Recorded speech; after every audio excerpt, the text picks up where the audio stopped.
Your belly is swollen. This is your fourth pregnancy in just 6 years. You are only 17 years old, yet none of your children belong to you anymore. The first, a boy, was sold when he was 3. You still remember his small face pressed against your chest the morning they tore him away, and the piercing cry he made as they dragged him from your arms. A sound that still echoes in your nightmares. The second, a girl, was shipped to a plantation in Mississippi when she was only 18 months old. You never even learned the name they gave her in the records. To them, she was nothing more than inventory, a number, a price tag. The third never drew a single breath. In your 7th month, the overseer beat you because you could not pick cotton fast enough. They made you dig a hole in the dirt and lie face down so the whip would not damage the merchandise in your belly. It did not matter. You lost her anyway. Now a 4th child is coming, and you already know you will not keep this one either. You are not a mother to them. You are a breeder, listed in the plantation ledgers the same way they list cattle. Your name never appears. Only your age, your health, and one single word that decides your entire existence. Fertile. This is America in 1842, Virginia, and what is happening to you is not a crime, not abuse, not even unusual. It is an industry. They called it natural increase. But there was nothing natural about it. This is the story of the breeding farms, the darkest chapter of American slavery that they never taught you in school. Before we continue, if this story grips you, drop a like and subscribe. It takes only a second and helps us keep unearthing the voices the world chose to silence. In 1808, the United States banned the importation of slaves from Africa. Politicians celebrated. Abolitionists cheered. The world believed America was taking its first real step toward ending slavery. They were dead wrong.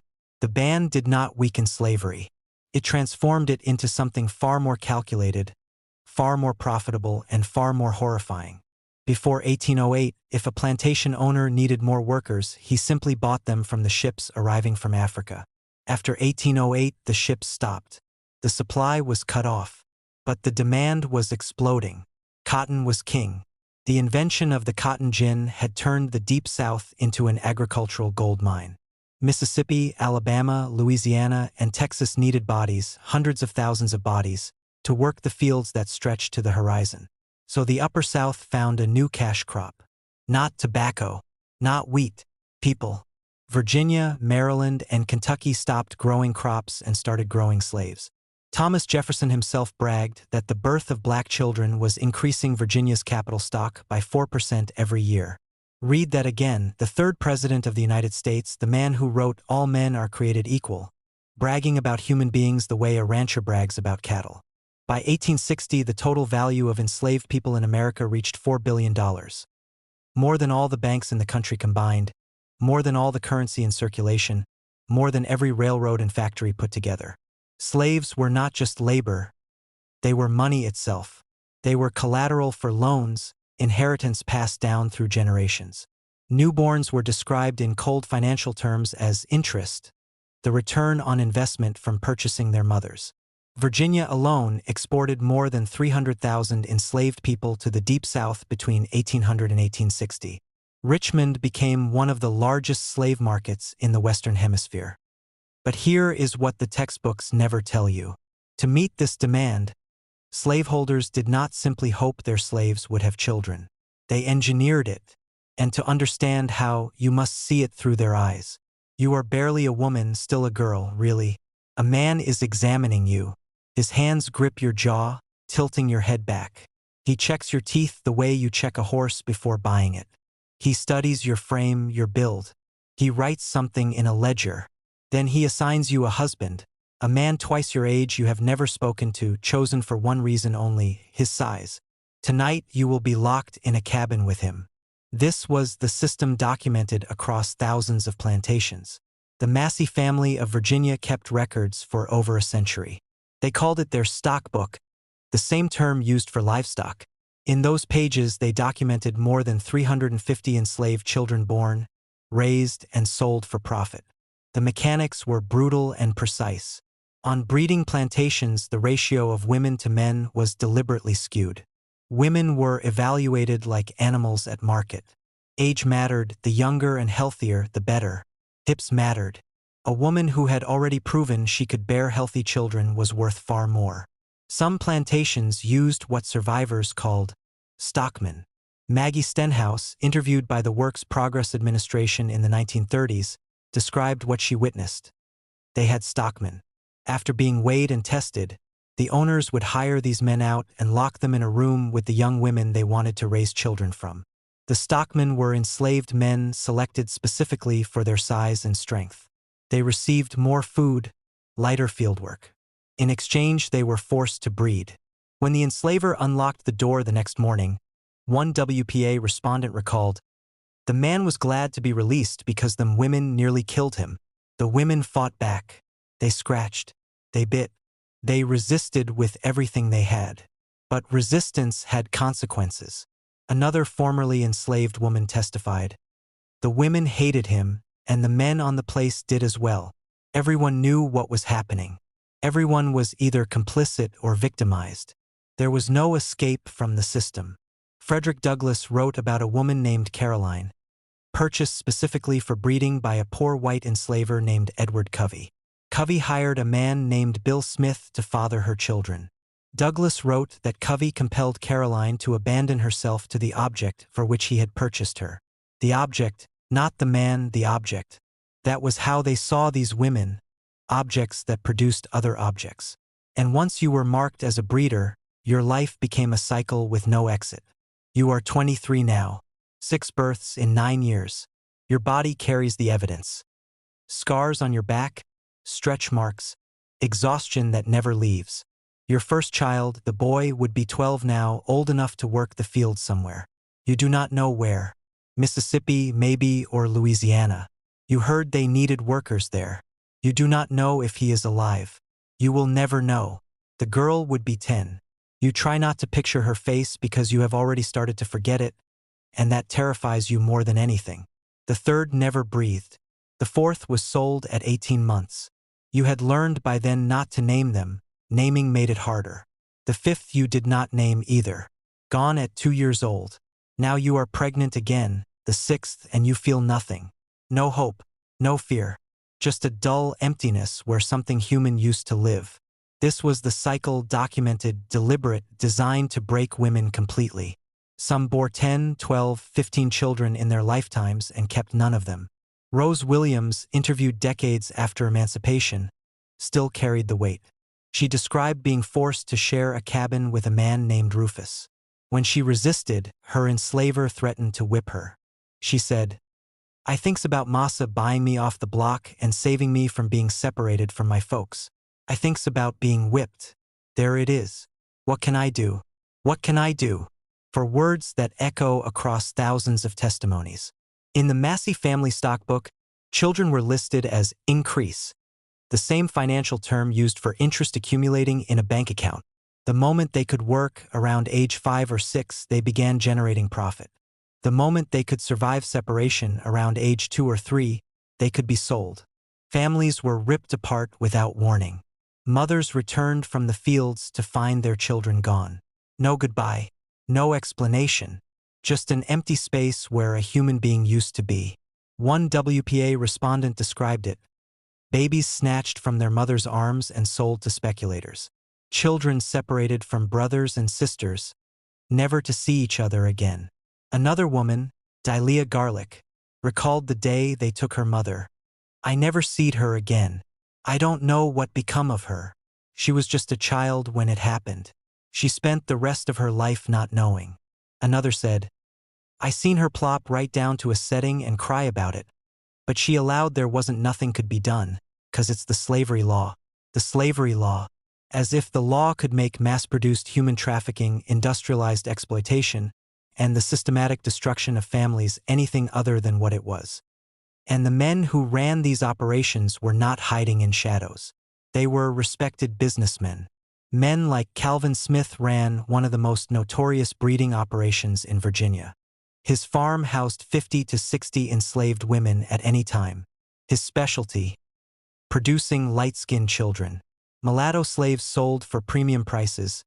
Lighter skin meant higher status on the auction block. So Smith used his own slaves to produce biracial children who carried his blood. then sold them at auction. His own flesh and blood sold like cattle. This was not rumor. It was documented in contemporary accounts. Smith operated openly. His business model was known throughout the region. No one stopped him. No one prosecuted him, because what he did was perfectly legal. Women who resisted breeding faced violence designed to break them. Whipping was common, but whipping a pregnant woman created a problem. You might damage the merchandise.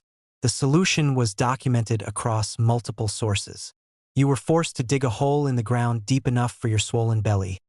Then lie face down so the pregnancy was protected while your back remained exposed. The overseer whipped you until you stopped screaming or until he grew tired, whichever came first. Think about that. A system so committed to violence that it invented a method to beat pregnant women safely. Safely for the pregnancy, not for the woman. Some women found ways to resist. They chewed cottonroot bark to cause miscarriage. They drank tansy tea. They did whatever they could to reclaim control over their own bodies. Some went further. Margaret Garner escaped from Kentucky to Ohio in 1856 with her husband and 4 children. When slave catchers surrounded the house, she made an unthinkable choice. Her children would never return to bondage, no matter the cost. At her trial, she said she would rather see them dead than return to slavery. This is the case that Toni Morrison based Beloved on, because some truths are so heavy that only fiction can carry them. Harriet Jacobs, who escaped slavery and wrote one of the most important slave narratives in American history, said that slavery was far more terrible for women. She wrote, "Slavery is terrible for men, but it is far more terrible for women. Superadded to the burden common to all, they have wrongs and sufferings and mortifications peculiarly their own." Mortifications. That word does not capture what happened. None of them do. But if you want to understand the full horror, you must follow these women to where it all led. After the breeding, after the births, after the beatings, to the auction block. You are standing exposed on a platform in Richmond. Buyers examine you, squeezing your arms, checking your teeth, feeling your frame. One asks if you have had children before. The auctioneer answers, "Yes, 3, all healthy." That makes you more valuable. The bidding begins. You stand there while men argue about your price. They talk about you as if you cannot hear them, as if you are furniture. One says you look strong. Another says your hips are good for bearing. A third asks whether you have ever tried to run.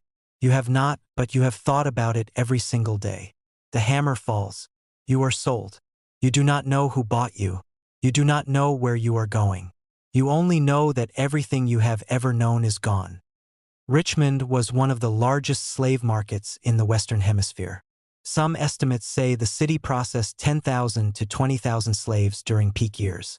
The streets were lined with slave jails, holding pens where human beings waited to be sold. Lumpkin's Jail, the Devil's Half-Acre, names that told you exactly what kind of place this was. And there were categories, just like cattle at a livestock auction.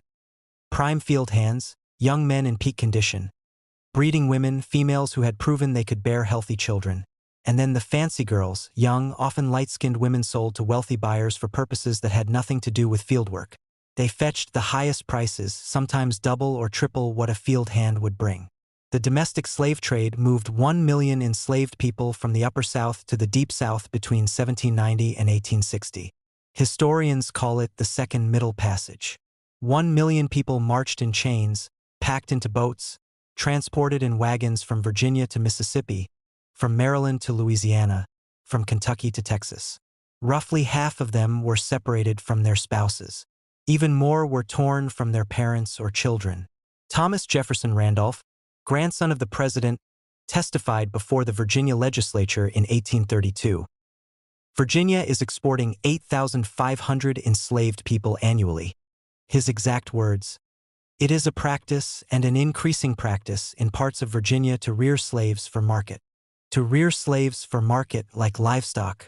James Goulson, a Virginia legislator, compared the rights of slaveholders to the owners of broodmares. He said, "The increase from enslaved women consists of much of our wealth." These were not fringe opinions.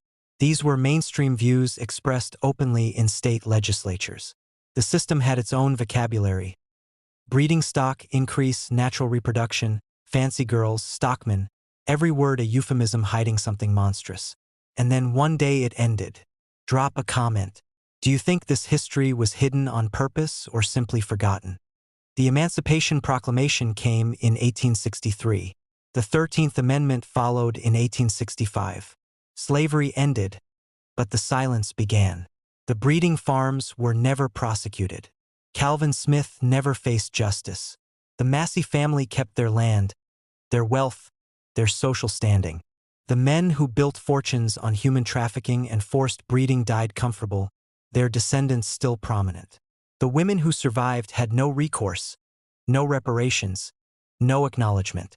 Many could not even speak of what had happened. The trauma ran too deep. The shame, a shame that was never theirs to carry, was too heavy. But some tried to find their children. After emancipation, newspapers across the South filled with desperate advertisements from mothers searching for sons and daughters sold decades earlier. The Lost Friends column in the Southwestern Christian Advocate ran for decades, filled with the same pleas week after week. Sold from Richmond in 1848, a boy named Jacob, about 3 years old. He had a scar on his left cheek. Last seen in Montgomery, Alabama. My daughter Mary, she would be 26 now. She was taken from me when she was nursing. I am looking for my mother, Lucinda. She was sold from Petersburg when I was 7. Any information gratefully received. Searching for my 4 children, Samuel, Anna, Joseph, and little Mary. Sold to a trader in 1856. I have never stopped looking. These were not advertisements. They were open wounds printed on paper. Week after week, year after year, mothers searched for children who had become strangers. Children searched for mothers they could barely remember. Most searches ended in silence. The records were incomplete. Names had been changed. People had moved, died, or disappeared into a country that had never seen them as fully human. Some searched 20 years, 30 years, until the day they died. By 1860, there were 4 million enslaved people in America. Only 400,000 had originally been transported from Africa. Where did the other 3.6 million come from? They were born deliberately, systematically on American soil. Their mothers were not mothers. They were production facilities. Their fathers were sometimes strangers forced into the same room, sometimes the enslavers themselves, sometimes overseers exercising the power that came with their position. Their births were not celebrations. They were transactions. And their lives belonged to someone else from their very first breath. This history does not appear in most textbooks. It was not taught in most schools. For over a century, it was treated as an uncomfortable footnote, if it was mentioned at all. But the evidence exists. The WPA narratives, the plantation records, the stock books, the bills of sale, the Lost Friends columns filled with names that were never answered. The truth was always there. America simply chose not to look. But we are looking now. The woman on the dirt floor was real. Maybe not one woman, but thousands like her. Women who were never meant to be remembered. Women who existed in records only as numbers, as prices, as breeding stock.